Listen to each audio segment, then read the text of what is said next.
இஸ்ரவேல் புத்திரர் உன்னதமானவருக்கு கோபம் மூட்டினார்கள். என்றாலும் அவர்கள் பின்னும் அவருக்கு விரோதமாய் பாவம் செய்து வறண்ட வெளியிலே உன்னதமானவருக்கு கோபம் மூட்டினார்கள். தங்கள் இச்சைக்கேற்ற போஜனத்தை கேட்டு தங்கள் இருதயத்தில் தேவனை பரீட்சை பார்த்தார்கள். அவர்கள் தேவனுக்கு விரோதமாய் பேசி தேவன் வனாந்திரத்திலே போஜன பந்தியை ஆயத்தப்படுத்தக்கூடுமோ? இதோ அவர் கன்மலையை அடித்ததினால் தண்ணீர் புறப்பட்டு நதிகளாய் புரண்டு வந்தது. அவர் அப்பத்தையும் கொடுக்கக்கூடுமோ? தம்முடைய ஜனத்திற்கு மாம்சத்தையும் ஆயத்தப்படுத்துவாரோ என்றார்கள். தேவன் இஸ்ரவேல் புத்திரரை ஆசீர்வதிக்க ஆரம்பித்த போது அவர்களும் அவருக்கு விரோதமாய் கலகம் பண்ண ஆரம்பித்தார்கள்.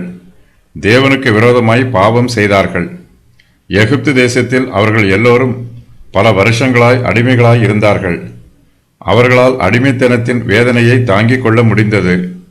ஆனாலும் அவர்கள் மீட்கப்படும் போது அவர்களால் மீட்பின் சிரமங்களை தாங்கிக் கொள்ள முடியாமல் போயிற்று. எகிப்து தேசத்திலே ஆளோட்டிகள் இஸ்ரவேல் புத்திரரை கொடுமையாய் துன்பப்படுத்தினார்கள், கடினமாய் வேலை வாங்கினார்கள். இஸ்ரவேலர்கள் ஆளோட்டிகளுக்கு விரோதமாய் முறுமுறுக்கவில்லை. ஆனால் வனாந்திரத்திலே அவர்களை வழிநடத்திய மோசேக்கும் ஆரோனுக்கும் விரோதமாய் முறுமுறுத்தார்கள். இதனால் வறண்ட வெளியிலே உன்னதமானவருக்கு கோபம் மூட்டினார்கள். வனாந்திரத்திலே இஸ்ரவேல் ஜனங்கள் பேசியது செய்தது எல்லாமே தேவனை கோபமூட்டிற்று. தேவனுக்கு கோபம் வரவேண்டும் என்பதற்காக அவர்கள் தெரிந்தே அவருக்கு கோபம் மூட்டினார்கள். இதற்காக தங்கள் இருதயத்தில் அவர்கள் தேவனை பரீட்சை பார்த்தார்கள். தங்கள் இச்சைக்கேற்ற போஜனத்தை தேவனிடத்தில் கேட்டார்கள்.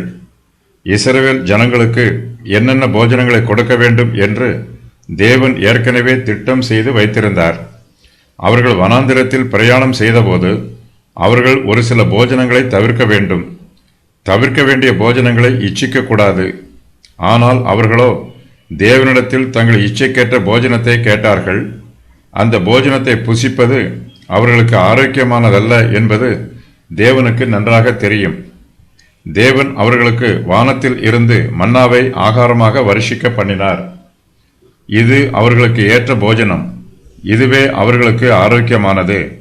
தேவன் அவர்களுக்கு மன்னாவை கொஞ்சமாய் கொடுக்காமல் தாராளமாய் கொடுத்தார். ஆனால் இஸ்ரவேல் ஜனங்களோ மன்னாவில் திருப்தி அடையவில்லை. தங்களுக்கு போஜனமாக மாம்சம் வேண்டும் என்று ஆசைப்பட்டார்கள்.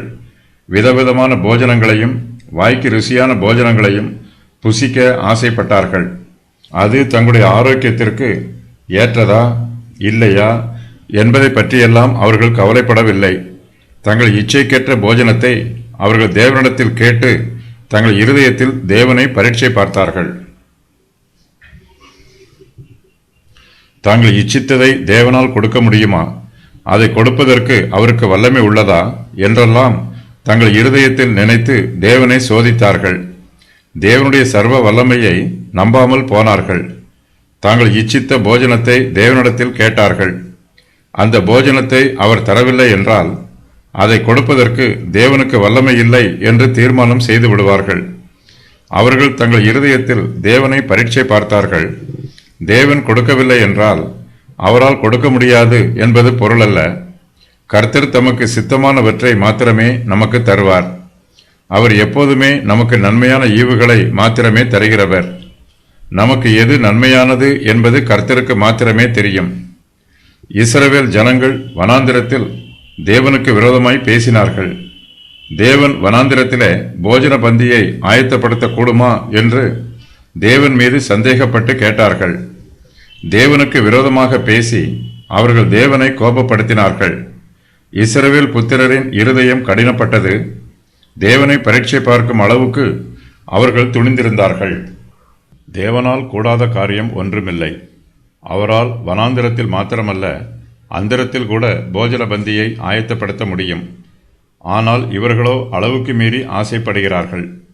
வனாந்திரத்தில் பிரயாணம் செய்தாலும் ஆடம்பரமாய் இருக்க வேண்டும் என்று விரும்புகிறார்கள். தேவனால் என்ன செய்ய முடியும் என்பது கூட அவர்களுக்கு தெரியவில்லை. உலக பிரகாரமான ஐஸ்வர்யவான் ஒருவனால் வனாந்திரத்தில் போஜன பந்தியை ஆயத்தப்படுத்த முடியும். தேவனோ ஐஸ்வர்ய சம்பன்னர். அவரால் நிச்சயமாகவே இந்த காரியத்தை செய்ய முடியும். இதை மாத்திரமல்ல, இதைவிட பெரிய காரியங்களையும் அவரால் செய்ய முடியும். தேவன் வனாந்திரத்தில் உள்ள கன்மலையை அடித்தார். அதிலிருந்து தண்ணீர் புறப்பட்டு வந்தது. நதிகள் புரண்டு வந்தது. இது தேவனால் மாத்திரமே செய்ய முடிகிற காரியம்.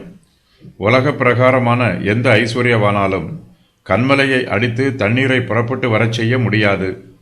நதிகளை புரண்டு வரச் செய்ய முடியாது. இஸ்ரவேல் ஜனங்கள் தேவனால் செய்வதற்கு எளிதான காரியத்தை தான் கேட்கிறார்கள். ஆனால் அவர்களுடைய இருதயத்திலோ சுத்தமில்லை. தேவன் அப்பத்தையும் கொடுக்கக்கூடுமோ என்றும், அவர் தம்முடைய ஜனத்திற்கு மாம்சத்தையும் ஆயத்தப்படுத்துவாரோ என்றும் இஸ்ரவேல் புத்திரர் தேவனிடத்தில் கேட்டார்கள்.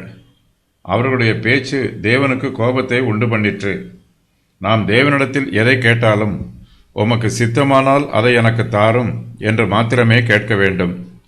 தேவனை பரீட்சை பார்க்கும் வண்ணமாய் நாம் அவரிடத்தில் ஒன்றும் கேட்கக்கூடாது.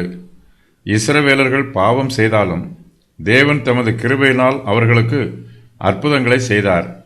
கீழே கொடுக்கப்பட்டுள்ள வசனங்கள் இஸ்ரவேலர்கள் செய்த பாவங்களையும் தேவன் செய்த அற்புதங்களையும் குறிக்கும்.